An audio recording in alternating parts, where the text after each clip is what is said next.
Halo, selamat datang di RFX Channel Education. Kali ini kita akan belajar bagaimana cara menandai area supply dan demand yang benar ya.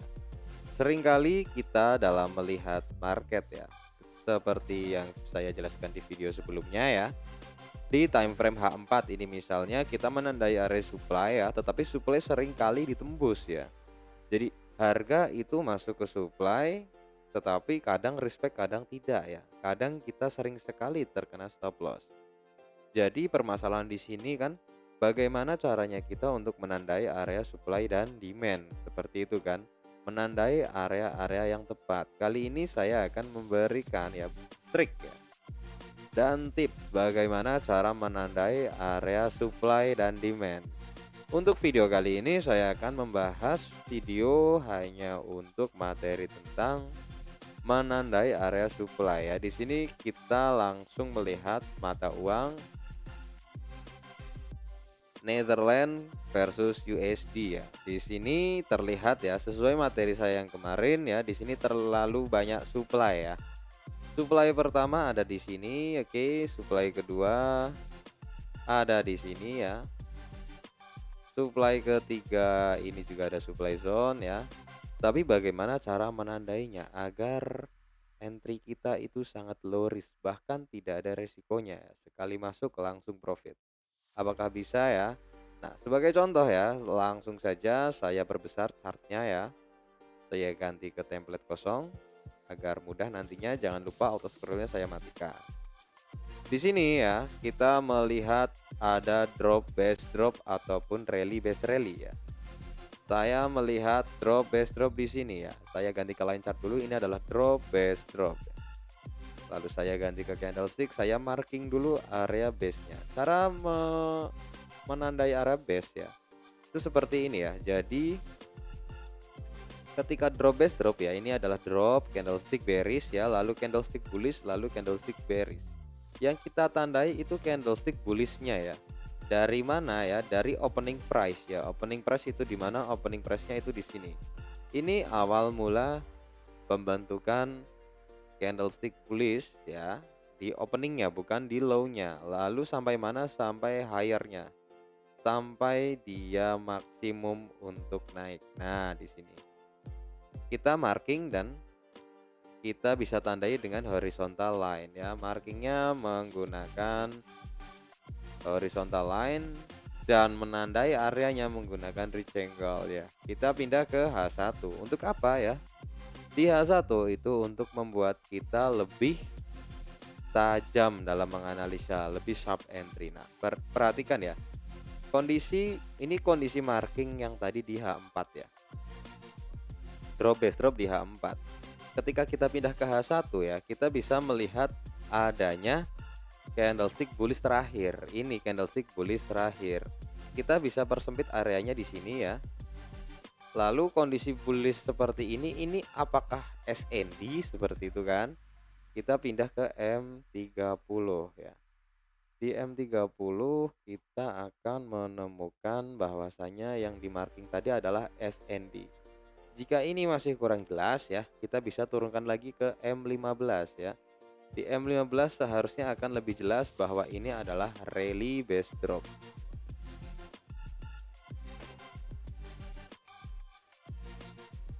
Rally base drop itu apa ya? Rally base drop adalah susunan ya. Susunan bentuk dari sebuah supply zone ya. Rally base drop adalah supply zone. Supply-nya di mana? Otomatis di base, kan rally base drop. Oke. Jika kurang kurang apa ya? Jika kurang tajam, kita bisa turunkan lagi ke time frame M5 ya. Ini akan membuat kita lebih tajam lagi dan lebih akurat lagi, bahkan low risk sekali. Nah, untuk M5 ya, ketika kita ganti ke line chart ya, nah akan terlihat base-nya dimulai dari mana ya. Nah, base-nya dimulai dari sini. Jika kita pindah ke candlestick akan seperti ini. Nah, kita sudah menemukan sebuah area yang sangat-sangat tajam ya, area yang sangat-sangat tersembunyi ya. Setelah kita menentukan ke M5 ya, kita pindah lagi ke H4 ya. Ketika kita pindah ke H4, nah, lihat ya apa yang terjadi ketika harga masuk ke dalam sebuah area ya.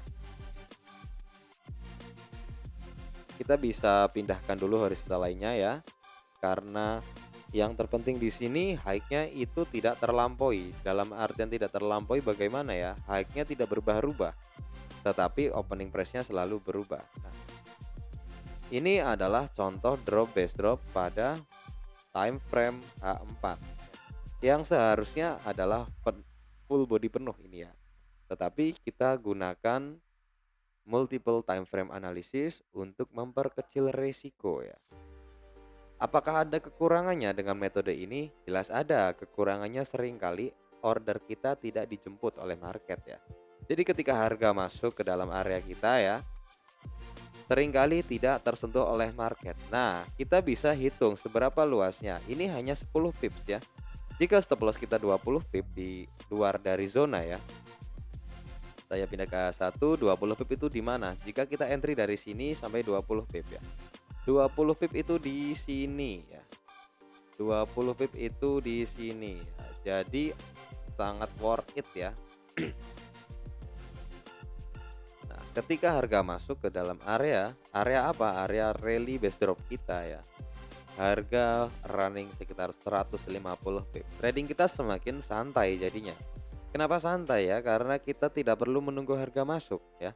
Dan kita tidak terburu-buru menunggu harga masuk ke supply zone time frame yang besar. Bayangkan ketika di sini ya, ini adalah area yang besar, kita masuknya di sini ya, lalu harga masuk lagi, lalu ketarik sampai sini. Berapa resiko yang akan kita gunakan? Sekitar 56 pip.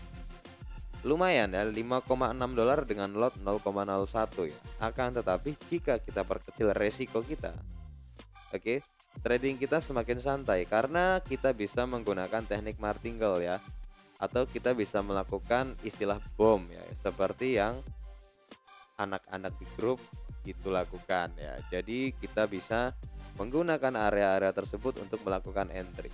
Contoh, jika kita hanya mengambil shadow-nya saja ya, shadow-nya saja itu kita sudah mendapatkan 66 pip. Sangat luar biasa ya. Jika menggunakan lot 0,01 kita sudah profit 6,6 dolar. Jika lotnya 0,10 otomatis profitnya 66 dolar. Sangat masuk akal sekali. Lalu kita cari lagi ya, di kondisi market saat ini ya, saya menemukan sebuah base ya. Ini base-nya cukup besar, tetapi seperti tadi cara menandainya, kita tandai high-nya dan open-nya ya, open, close, high ya kan.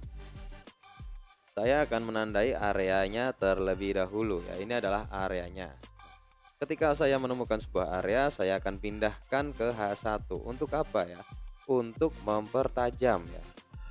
Di H1 sudah terlihat adanya rally base drop ya. Rally base drop di sini ya. Nah, di sini. Ini adalah rally base drop. Jika kita pindah lagi ke M30 ya, ataupun M15 sepertinya akan sama karena apa? Susunannya itu sama. Nah, base dimulai dari mana? Base ternyata dimulai dari sini ya. Rally, base, rally, base, rally, drop. Nah, gitu ya. Saya akan turunkan ke candlestick. Nah, jadi kita sudah menemukan sebuah area baru untuk entry ya. Ini kisaran 25 pip areanya. Jadi kalau 25 pip otomatis kita tidak menggunakan rasio stop loss itu 20 pip dong. Pasti ya 30 pip. Bahkan 35 pip. Itulah kenapa kita harus bermain dengan resiko. Terbiasa dengan resiko membuat kita belajar lebih baik, oke? Dan jangan lupa selalu gunakan stop loss ya. Kita pindah lagi di H4. Nah, pada kondisi H4 ya, harga sebenarnya sudah memasuki area supply zone ya.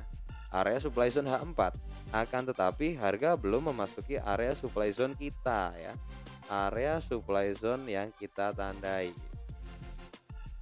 Jadi misal saya tarik sampai sini, oke, dan saya melakukan pending order di sini, sell limit ya. Katakanlah sell limit di sini, oke. Akan saya akurasikan lagi agar lebih sharp entry ya. Lebih tajam bagai sniper, sekali hit langsung profit. Nah, ini lebih tepatnya. Oke. Ini adalah contoh menandai area supply zone ya. Supply zone jadi zona di dalam zona ya. Bagaimana cara menandainya? Ingat, jika kita menandai supply zone ya, tandai area opening sampai area higher. Jadi dari harga open sampai harga tertinggi seperti itu. Harga open sampai harga tertinggi. Jangan lupa selalu gunakan stop loss untuk menghilangkan resiko kehilangan akun atau margin call ya, kehilangan saldo. Lebih baik kita kena stop loss tetapi kita masih bisa trading di esok hari daripada kita hari ini berharap profit banyak, menahan kerugian terus-menerus, tidak pernah menggunakan stop loss, tetapi sekali profit banyak dan ketika hilang langsung lenyap. Semoga video ini bermanfaat. Jangan lupa like, comment, dan subscribe ya untuk mendapatkan video terupdate selanjutnya. Terima kasih, salam profit selalu.